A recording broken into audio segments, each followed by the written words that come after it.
अस्सलामुअलैकुम। सऊदी अरब और ईरान के माबैन तल्खियां इस कदर बढ़ चुकी हैं कि गलत फहमी की बिना पर होने वाला एक छोटा सा वाकया भी दोनों ममालिक में जंगी हालत पैदा करने के लिए काफी है। मशरिक़ वस्ता के दो अहम मुस्लिम ममालिक को मसल की इख्तलाफात की वजह से एक दूसरे को अपने लिए खतरा समझते हैं। सऊदी अरब और ईरान के दरमियान तवील अरसे से प्रॉक्सी जंग जारी है और दोनों ममालिक मशरिक़ वस्ता में अपने असर रसूख के लिए एक दूसरे से मुकाबले में हैं और दोनों शाम और यमन में मुखालिफ ग्रोहों की हिमायत में मसरूफ हैं। सऊदी अरब यमन में मुसलसल ईरान पर इल्जाम आयद करता रहा है कि वो हौसी बागियों की मदद कर रहा है, जहां मुत्तहिदा अरब अमारात और दीगर ममालिक इनके इत्तेहादी हैं, जबकि ईरान इन दावों को मुस्तरद करता आया है। ताहम सऊदी अरब और ईरान के दरमियान जारी इस कशीदगी में शिद्दत गुज़श्ता बरस 14 सितंबर को पेश आए उस वाक़े के बाद आई थी जिसमें सऊदी अरब की सरकारी तेल कंपनी अरामको की तंसीबात पर हमले किए गए थे। इन हमलों के बाद सऊदी अरब ने कहा था कि ये हमले यमन से नहीं बल्कि ईरान से किए गए, जबकि अमेरिका ने भी इन हमलों की जिम्मेदारी ईरान पर आयद की थी, जिसके बाद खित्ते की मजमूई सूरत हाल काफी कशीदा हो गई थी। जबकि इस कशीदा सूरत हाल का असर रवा माह फरवरी में होने वाली इस्लामी ताउन तंजीम के इजलास में भी नजर आया था, जहां ईरानी वजारत खारजा के मुताबिक सऊदी अरब ने जद्दा में होने वाली OIC के इजलास में ईरानी वफद को शिरकत से रोक दिया था। ताज़ा तरीन पेशरफ्त के मुताबिक चीन की फौजी कश्तियां सऊदी समंदरी हदूद में घुस गईं। सऊदी नेवी की फायरिंग।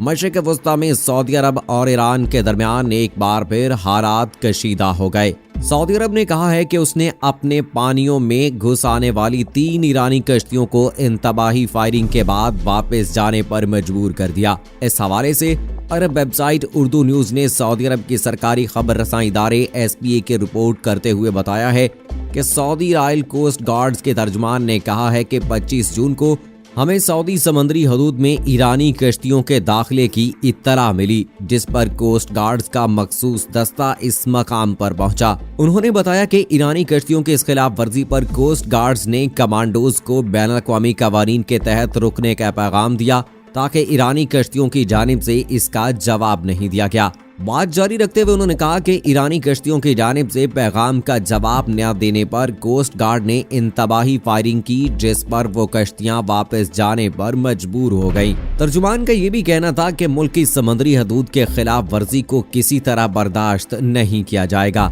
दूसरी जानिब बरतानवी खबर रसां इदारे राइटर्स की रिपोर्ट के मुताबिक ईरानी सरकारी मीडिया ने मकामी ओहदेदार को नकल करते हुए बताया कि सऊदी कोस्ट गार्ड ने इन ईरानी मछेरों पर फायरिंग कर दी जो सऊदी पानियों में भटक गए थे, लेकिन इब्तदाई रिपोर्ट में कोई नुकसान की इत्तला नहीं मिली। ईरानी रिपोर्ट में कहा गया है कि मछेरों 21 जून को 10 रोज के लिए रवाना हुए थे। ताहम ये वाज़ेह नहीं कि क्या सऊदी कोस्ट गार्ड्स के साथ ये वाकया कब पेश आया। मजीद बरां ये वाज़ेह नहीं किया गया कि ये दोनों रिपोर्ट्स एक ही वाक़े की हैं या नहीं। दोस्तों, अमेरिका हमेशा से ही प्रोपेगेंडे करता आया है, चाहे वो पाकिस्तान के खिलाफ हो या किसी और मुल्क के खिलाफ हो। उसने अपने जाती मफाद के लिए हमेशा दूसरों को नुकसान पहुंचाया है। अमेरिका जब भी किसी का साथ देता है तो वो अपने जाती मफाद के लिए देता है। अगर किसी दूसरे मुल्क का साथ देता है तो इसका मतलब है कि उसके हमसाय ममालिक के साथ या उसके हरीफ के साथ कोई अपनी दुश्मनी निकालना चाहता है। अगर सऊदी अरब का साथ देता है तो इसलिए देता है कि वहां से उसे ऑयल मिलता है, और दूसरी जानिब अगर ईरान की मुखालफत करता है, ईरानियों के खिलाफ भड़कता है और ईरानियों को सऊदी अरब के खिलाफ भड़काता है, तो इसका मकसद सिर्फ और सिर्फ यही होता है कि किसी तरह से ईरान और सऊदी अरब को आपस में लड़वा दिया जाए और अपने जाती मफाद हासिल किए जाएं, और इसी जरिए से अमेरिका अपनी अफवाज को सऊदी अरब भेजने में कामयाब हो जाता है।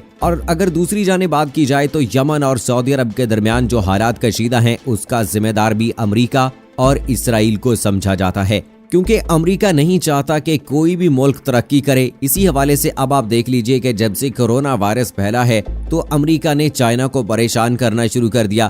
पूरी दुनिया में चाइना को बदनाम करके रख दिया कि चाइना ने इस बीमारी को, इस वबा को फैलाया है, और यहाँ तक कह डाला कि इस वायरस को जानबूझकर प्रोड्यूस किया गया और इसके जरिए से अमेरिका पहुंचाया गया, उनके फौजियों के जरिए से अमेरिका पहुंचाया गया, ताकि अमेरिका जो है वो सुपर पावर ना रह सके और चाइना सुपर पावर बन जाए। दूसरी जानिब अगर बात की जाए जहां पाकिस्तान और भारत के दरमियान हालात कशीदा तो बहुत अरसे से चले आ रहे हैं। अगर ये कहा जाए कि 1947 से चले आ रहे हैं तो बेजाना होगा, क्योंकि पाकिस्तान और भारत जब से अलग अलग हुए हैं तो इन दोनों के हालात कशीदा हैं। खास तौर पर अगर कश्मीर के हवाले से बात की जाए तो कश्मीर के मामले में दोनों ममालिक के दरमियान हालात कशीदा रहते हैं। LOC पर आए रोज जो है वो बमबारी होती रहती है। कभी पाकिस्तान की सिविल आबादी को निशाना बनाया जाता है, बेगुनाह लोगों को शहीद किया जाता है और पाकिस्तान की जानिब से भी भरपूर जवाबी कार्रवाई के बाद इंडियन तोपों को खामोश करवा दिया जाता है।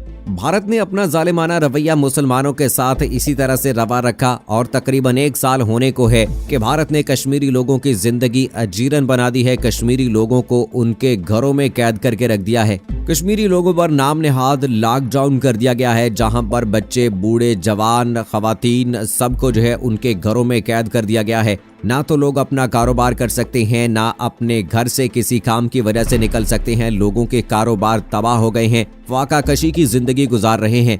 तो ऐसे वक्त में जब पाकिस्तान ने कश्मीरियों के लिए आवाज बुलंद की और दुनिया के हर फोरम पर, खास तौर पर पाकिस्तान के वजीर आज़म इमरान खान ने कश्मीर के हवाले से बात की, तो वहां पर न सिर्फ भारत बल्कि दूसरे कई ममालिक की जानिब से भी पाकिस्तान की मुखालफत की गई। और यहाँ पर सबसे बड़े अफसोस की बात है कि दुनिया के तमाम मुस्लिम ममालिक के हवाले से अगर बात की जाए तो उनमें से चंद एक के अलावा किसी ने भी कश्मीर के हवाले से बात नहीं की गई। और ख़ास तौर पर अगर हम बात करें सऊदी अरब और मुत्तहिदा अरब अमारात की, तो अफसोस होता है कि इन जैसे ही बड़े इस्लामी ममालिक कश्मीर की हमायत में कोई बयान जारी नहीं किया गया, बल्कि मुत्तहिदा अरब अमारात ने तो मुखालफत की इंतहा कर दी कि नरेंद्र मोदी को नोबेल प्राइज दे दिया इस हवाले से कि वो एक पुरअमन आदमी है। लेकिन अफसोस का मकाम है कि ऐसा आदमी जो कश्मीरी लोगों पर जुल्म सितम करवा रहा है, हिंदुत्व का प्रचार कर रहा है।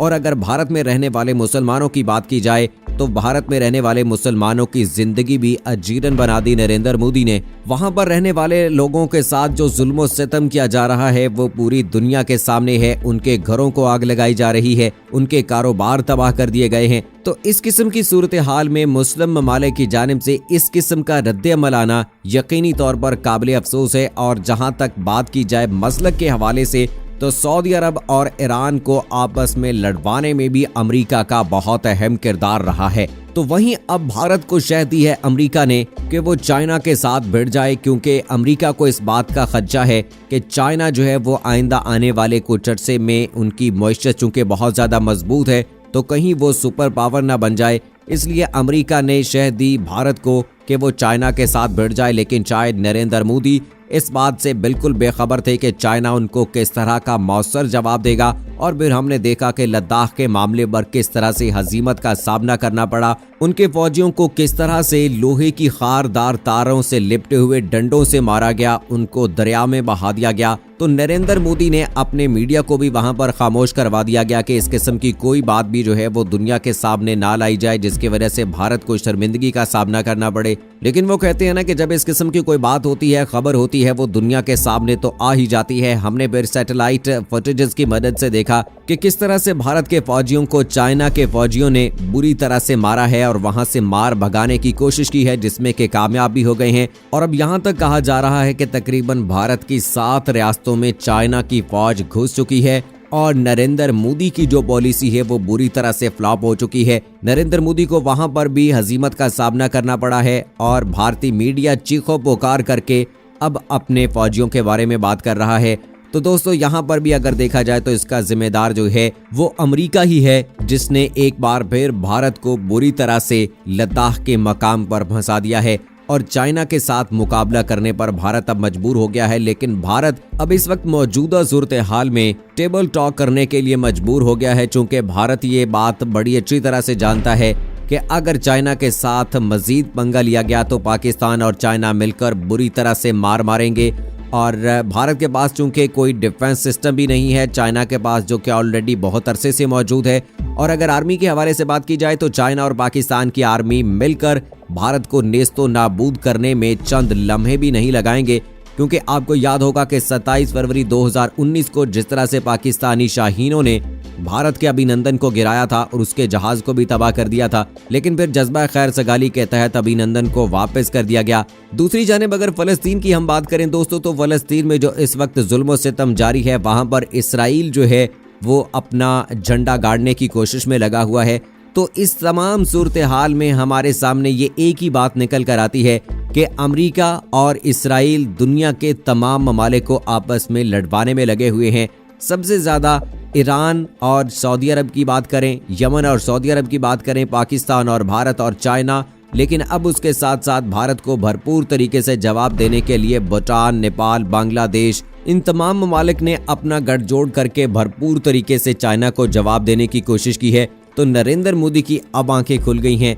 सो दोस्तों, लुब्बे लबाब ये कि इन तमाम ममालिक के हालात के शीदा करने में सबसे बड़ा जो हाथ है वो अमेरिका का है, जो अपने मफाद के लिए किसी भी मुल्क को नुकसान पहुंचा सकता है, किसी भी मुल्क को आपस में लड़वा सकता है। लेकिन दोस्तों, आपको क्या लगता है कि ईरान और सऊदी अरब के दरमियान जो कशीदगी मसलकी तौर पर बढ़ाई जा रही है, मसलक की बिना पर कि वहां पर ईरान में जो लोग रहते हैं वो ज़्यादा पर शिया मसलक से ताल्लुक़ रखते हैं, सो ऐसी सिचुएशन में अमेरिका का ये प्रोपेगेंडा, भारत और पाकिस्तान और फिर चाइना के दरमियान जो प्रोपेगेंडा किया जा रहा है, इसमें अमेरिका का कितना हाथ हो सकता है, इसराइल का कितना हाथ हो सकता है, इस हवाले से अपनी राय का इज़हार कमेंट बॉक्स में ज़रूर कीजिएगा। मुझे अगली वीडियो तक इजाज़त दीजिए। फी अमानिल्लाह।